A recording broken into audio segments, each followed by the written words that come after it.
이어서 윤재숙 한국거래소 기업밸류업 지원부 부장님의 기조 발표를 듣겠습니다. 주제는 기업 가치 제고를 위한 밸류업 프로그램과 ESG입니다. 네, 안녕하십니까. 오늘 발표를 맡은 한국거래소의 기업밸류업 지원부 윤재숙 부장입니다. 오늘 디지털타임즈 미래포럼에 이렇게 좋은 자리에 초청해 주셔서 감사드립니다. 제가 올 초에 밸류업 프로그램을 담당하는 부서장이 되기 이전에는 ESG 지원부를 담당을 했었습니다. 그래서 오늘 저를 초청해 주신 게 아닌가 생각이 됐습니다. 오늘은 기업 가치 제고를 위한 밸류업 프로그램과 ESG를 주제로 말씀드리겠습니다. 말씀드릴 순서는 먼저 기업 밸류업 지원 방안을 주요 추진 경과와 향후 추진 일정을 중심으로 말씀드리고, 기업 밸류업과 ESG는 그 관계를 바탕으로 해서 그 연관성과 시사점은 어떤 내용이 있을지를 말씀드리도록 하겠습니다. 먼저 기업 밸류업 지원 방안을 말씀드리겠습니다. 아마 ESG를 담당하시는 분들이 오늘 많이 참석을 하셨을 걸로 추정이 되는데요. 아마 밸류업 프로그램도 올 초부터 많이 접하셨기 때문에 기본적인 내용은 다 아실 거라는 생각이 듭니다.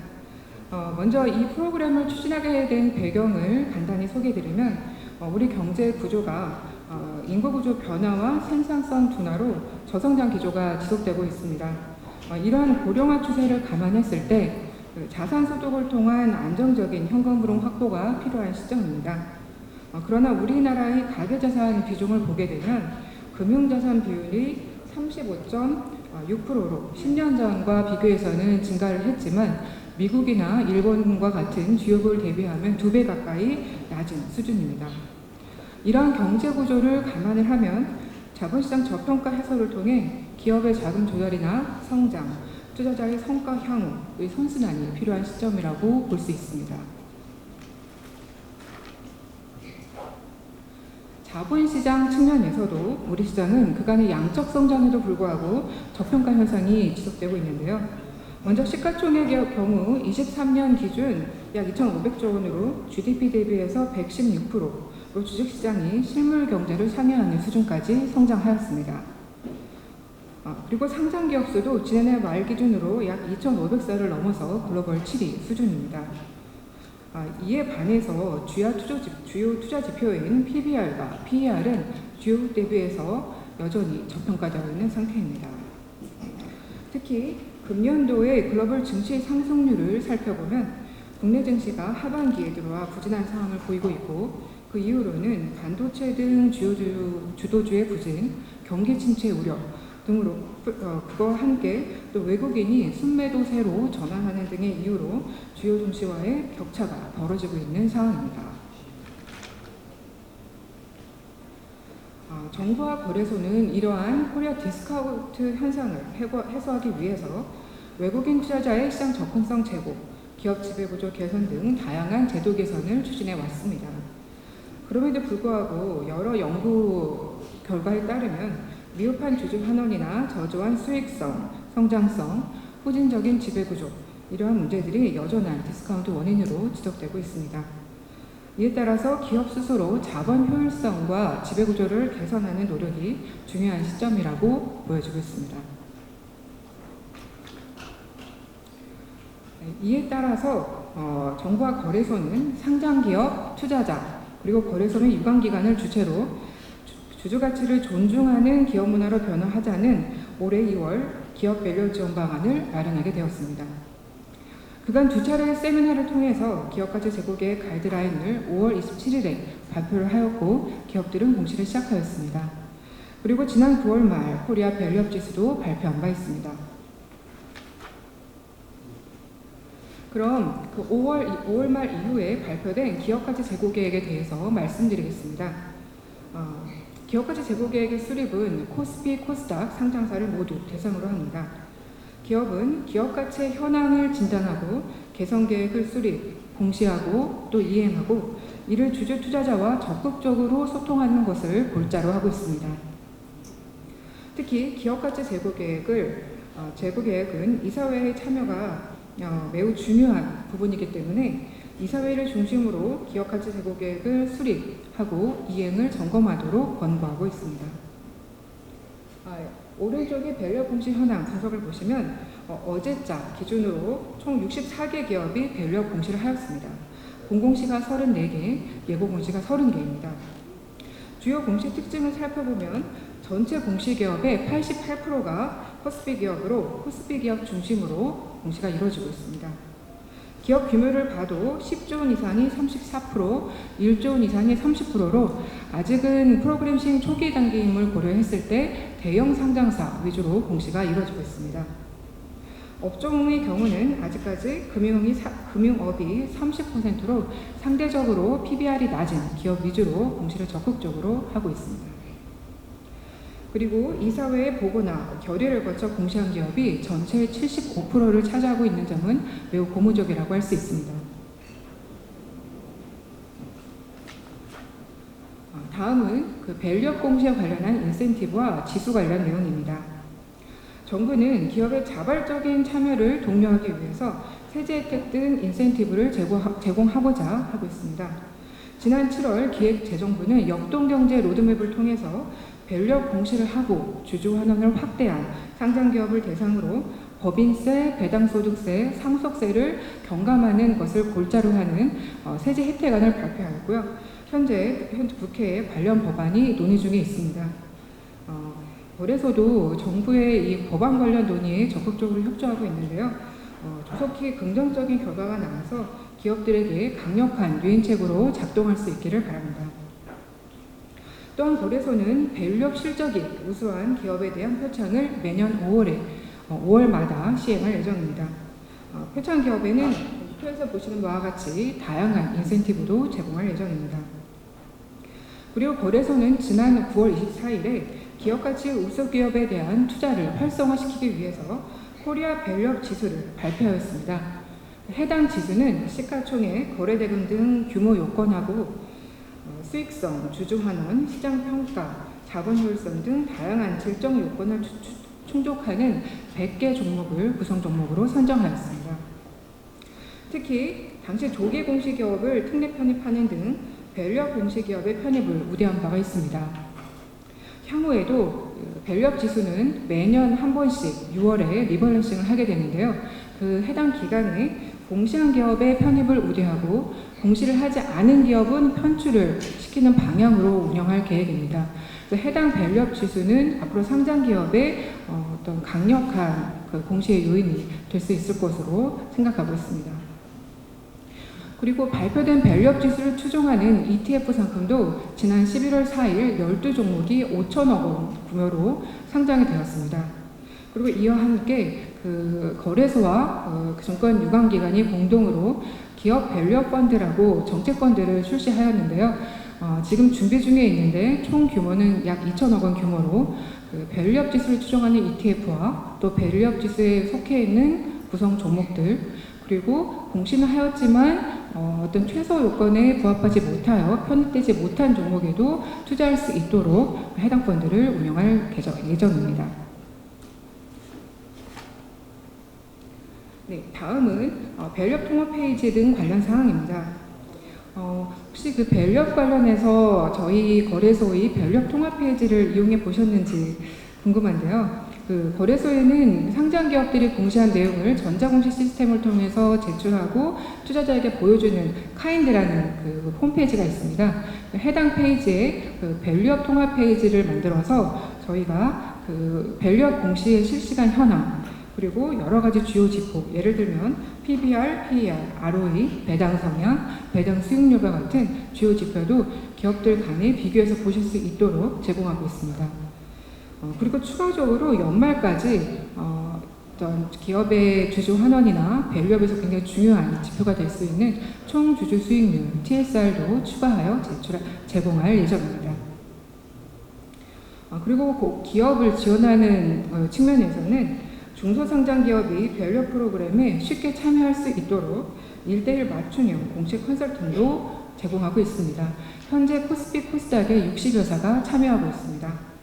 내년에는 대상 기업의 범위도 더욱 확대해서 더 많은 기업들이 좀 더 쉽게 밸류업 공시를 할 수 있도록 도와주고자 합니다.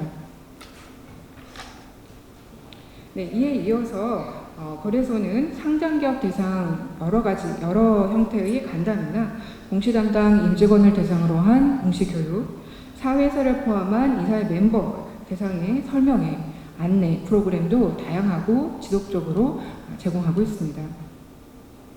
앞서 ESG 관련 좋은 말씀들을 많이 주셨는데요. 저희 밸류업 프로그램에서 이제 기업들이 공시를 하는데 어떤 내용을 중심으로 공시를 해야 되는지 알려주는 것이 가이드라인이 있습니다. 그래서 해당 가이드라인에서는 각 기업들이 어떤 지표가 기업 가치에 영향을 미칠 수 있는 요인 중에 하나인지 재무지표와 비재무지표로 나누어서 저희 거래소에서 예시로 제공을 하고 있는데요. 재무적인 요소도 물론 기업 가치에 영향을 많이 미치겠지만 비재무적 요소로서는 지배구조, 특히 이제 한국의 코리아 디스카운트의 지속적인 어떤 고질적인 원인으로 지속되고 있는 부분이기 때문에 어떤 대표적인 예시로서 제공을 하고 있습니다. 그리고 이 지배구조 부분에서도 이사회의 독립성, 그리고 사회이사의 전문성 이런 부분들도 저희도 어떤 의견 수렴 과정에서 많이 들었던 부분이기 때문에 특히 밸류업 프로그램을 기업에게 알림에 있어서 사회이사분들을 모시고 밸류업 프로그램을 알리고 역할을 많이 부탁을 드리는 그런 소통의 어떤 기회를 많이 갖고 있습니다.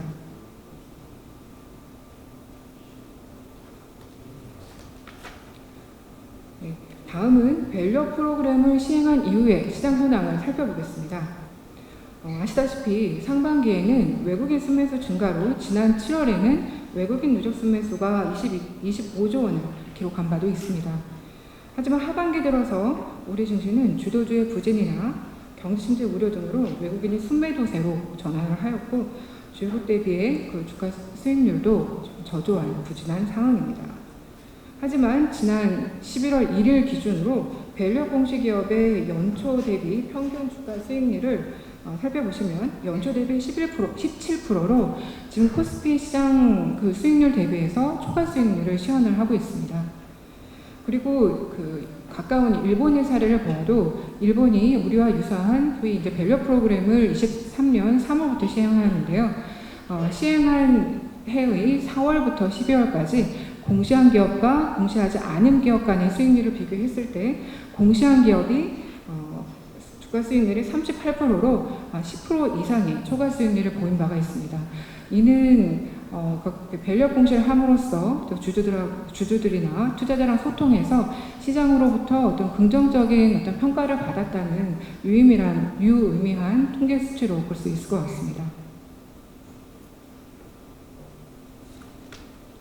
네, 밸류업 프로그램 관련한 향후 일정을 간단히 말씀드리겠습니다. 앞서 설명드린 바와 같이 기업 밸류업 프로그램 관련해서는 지난 5월 가이드라인을 발표를 하였고 9월에는 코리아 밸류업 지수도 차질 없이 발표를 하고 진행을 했습니다. 그리고 내년 5월에 예정된 밸류업 우수기업 표창을 위해서는 내년 초까지 우수기업 선정 기준을 마련해서 좀 전문적이고 독립성 있는 평가를 진행하도록 할 예정입니다.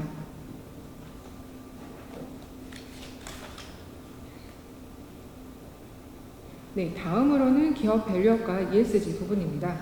말씀드린 대로 기업 밸류업 프로그램과 ESG의 관계를 통해서 두 가지 큰 이니셔티브의 연관성과 또 거기에 따른 시사점 등을 도출해 보고자 합니다.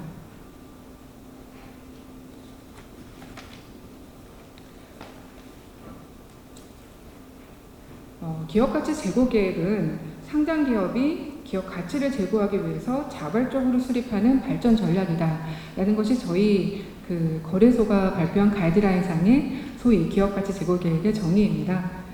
그래서 거래소는 기업가치 제고 계획을 공시를 기업들이 작성을 할 때 재무지표로서는 어떤 지표들을 사용해서 분석하시고 비재무지표로서는 어떤 지표를 활용하시면 좋습니다 라는 예시를 제공했는데요. 이 해당 표에서 오른쪽의 표에서 보실 수 있는 것과 같이 재무지표로서는 시장평가나 자본 효율성, 주주 환원, 성장성과 같은 구체적인 지표를 예시하고 있습니다. 그리고 ESG를 포함하는 비재무지표도 제공하고 있고요. 여기 다양하게 제시되는 지표 중에서 기업 현황에 맞게 지표를 선정하고 그에 따라서 분석하고 개선 목표를 제시하시도록 권고하고 있습니다. 비재무지표 관련해서 좀 더 살펴를 보면 비재무지표도 중장기적인 기업 가치에 중대한 영향을 끼칠 수가 있기 때문에 기업은 기업 가치와 밀접한 관련이 있는 비재무지표를 선정해서 개선 계획을 세울 수 있음을 가이드라인상에서 알려드리고 있습니다. 그리고 그 중에서도 지배구조 이슈가 한국 증시의 주요 저평가 요인 중에 하나로 알려져 있기 때문에 해당 부분을 대표적인 예시로서 제공하고 있습니다.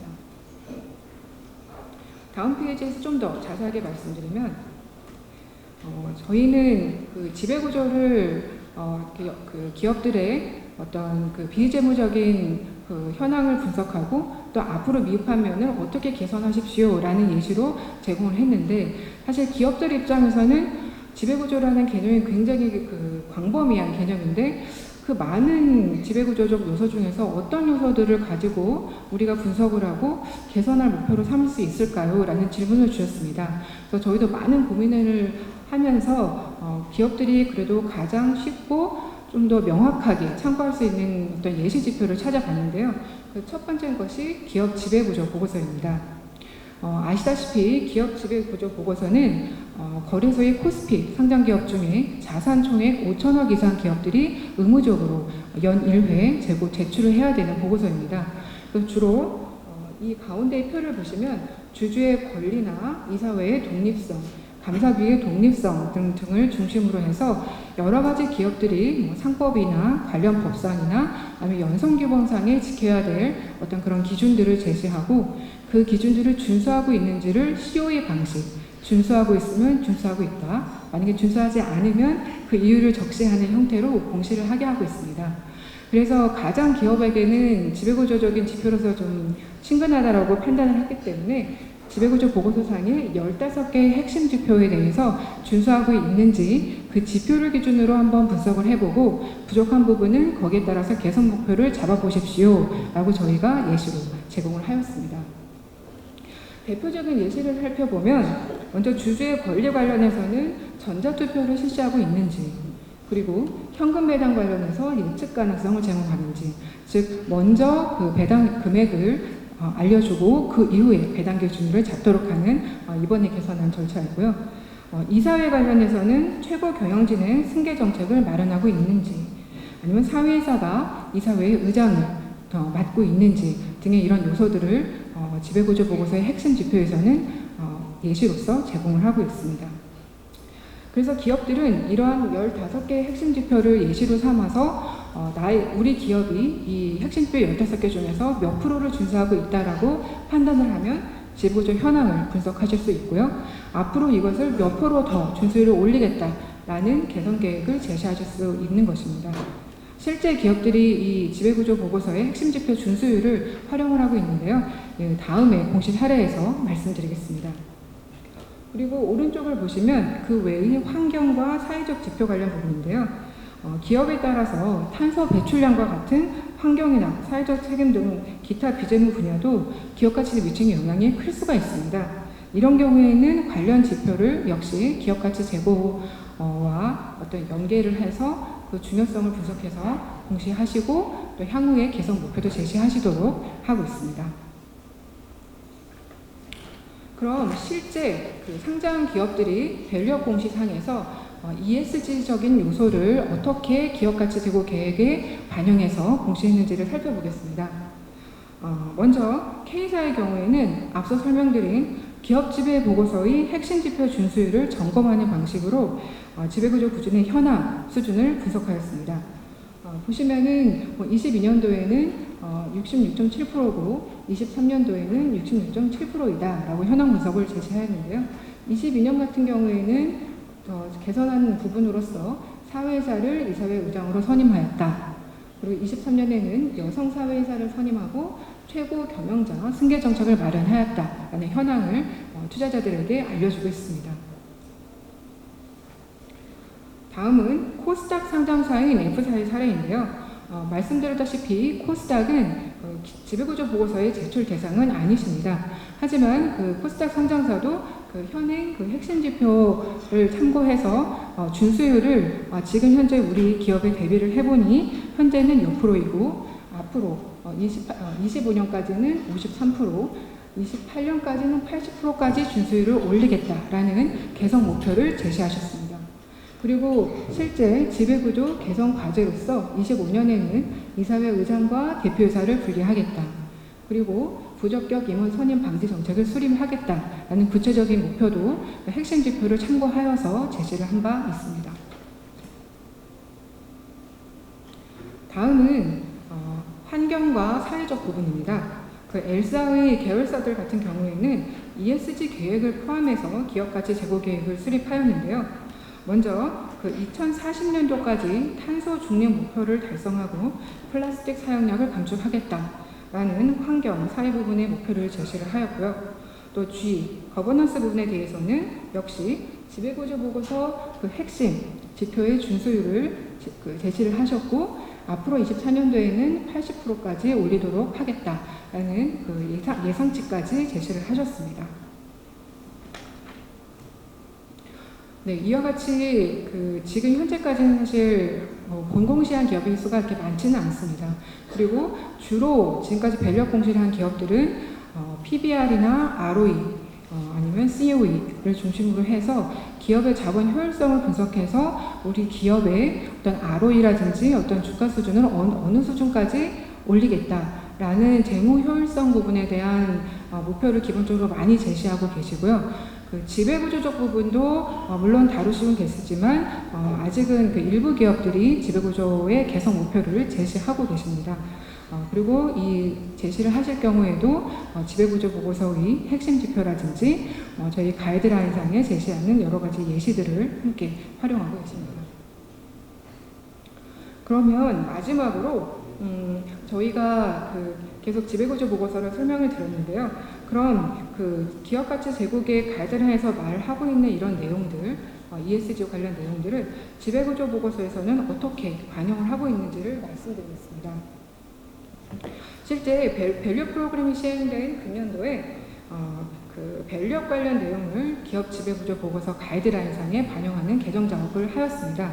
그 개정을 통해서 상장 기업들은 기업가치 제고계획의 공시 일자, 그리고 이사회의 참여 여부, 주요 논의 내용, 그리고 이 기업가치 제고 계획을 투자자들에게 충분히 설명하고 소통했는지 그 내역들도 기재하도록 하고 있습니다.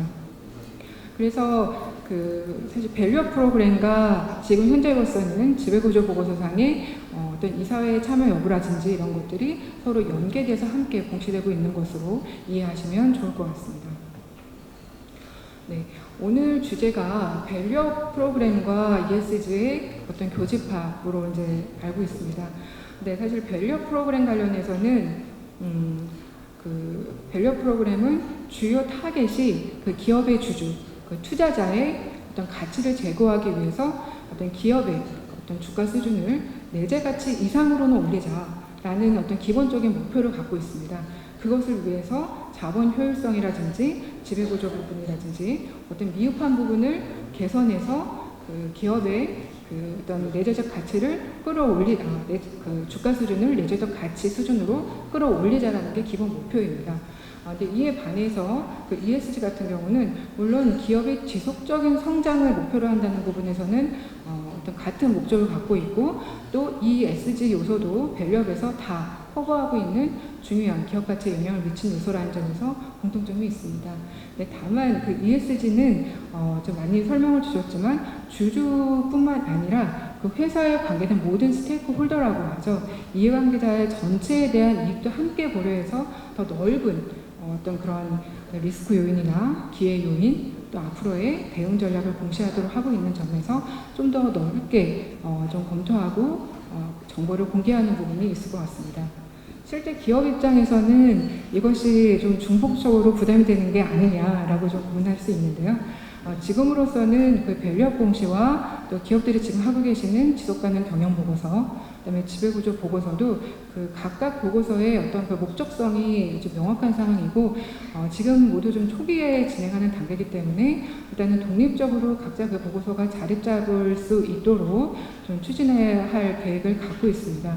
네, 다만 기업 실무적으로는 밸류업 공시를 담당하는 부서는 주로 그 재무 파트나 IR 부서가 많이 담당하고 계십니다. 이에 반해서 ESG는 ESG를 담당하시는 팀이 또 따로 계시는 경우도 많이 있고요. 그래서 이 밸류업 공시라든지 ESG 공시를 준비하시는 그 기업에서는 이 관련 부서들이 협업을 해서 또 중복적인 작업을 하지 않도록 하는 유기적인 협업이 필요할 것 같고요. 또 특히 공시를 함에 있어서도 그 보고서의 어떤 목적에 맞게 항목적적으로 관련 내용들을 공시를 하시는 게 효율적일 것으로 생각합니다. 네, 이상 오늘 발표를 마치겠습니다. 감사합니다.